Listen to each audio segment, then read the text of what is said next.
Patch 1.16 Perform Sub 25 is here, and along with it, we've got 4 new pieces of equipment. The Zetor Crystal 16045 Tractor, DeWolf GCCI Vegetable Harvester, Krone Swadro S350 Highland Windrower, and the Oxbow 2340 Windrower. Some of these pieces of equipment may look familiar to you because they're really not new at all. These are all returning items. The Oxbow, for example, came with the Oxbow pack. The DeWolf came with the Premium Edition in FS22. We also have the Zetor, which came with the same DLC. And then this guy came with the Hay and Forage pack.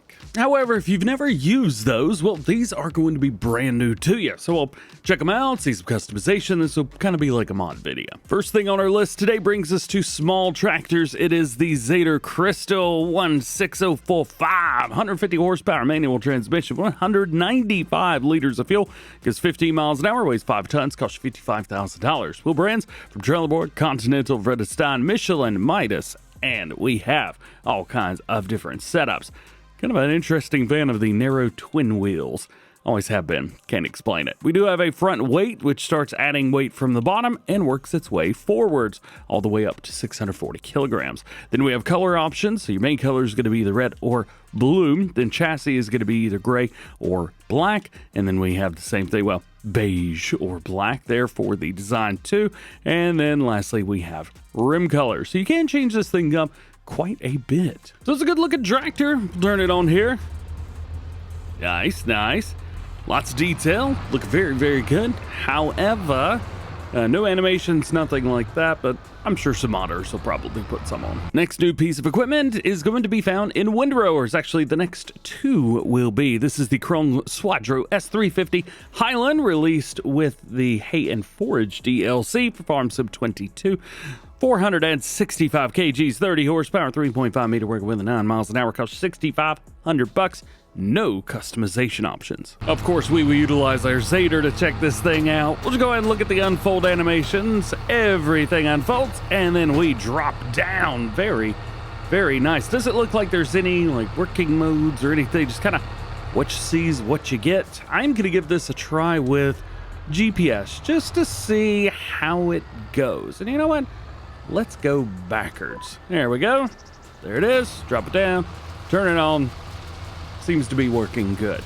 And then if you want to have 2 rows put together, well, simply we just turn it around. You have to excuse my voice. It's a little bit early for DjGoHam to be recording this morning. But there you go.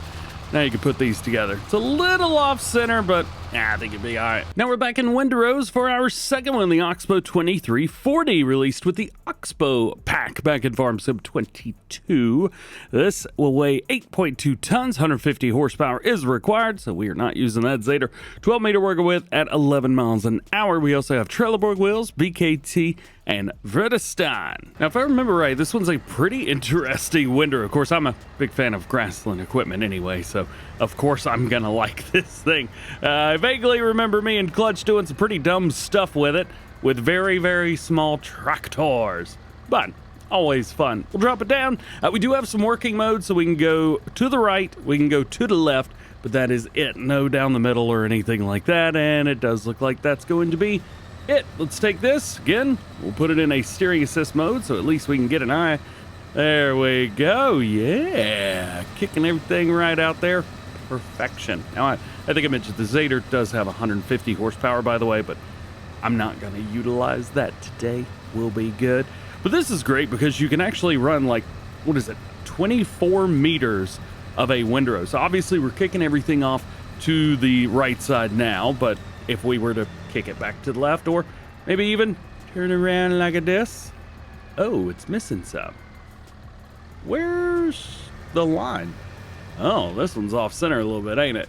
Sure is. Hang on. There we go. So that is where this power shines.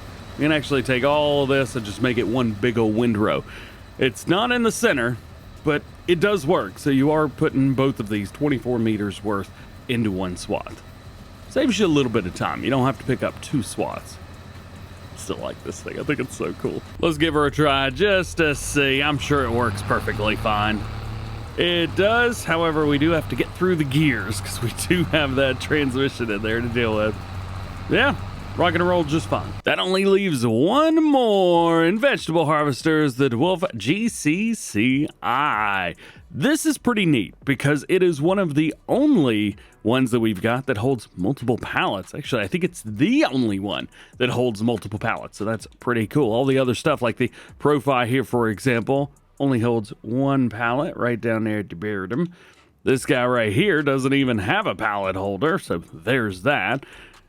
So here we go. 8.1 tons, 170 horsepower, 0.8 meter work width, aka one row of veggies, 6 miles an hour, $181,000. We can actually use the same Massey Ferguson that we were using because we've got enough horsepower. We only need 170 of them.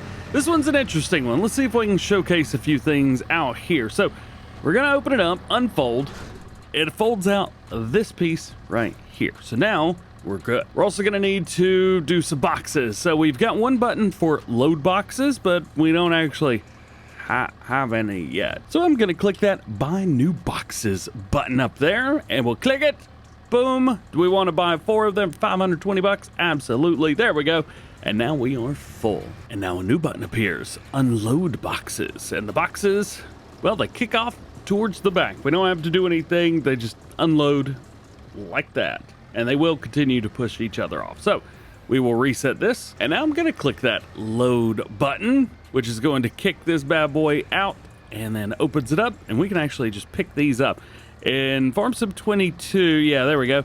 It actually had like a way that it wants them to go. So it will flip them, turn them, do whatever.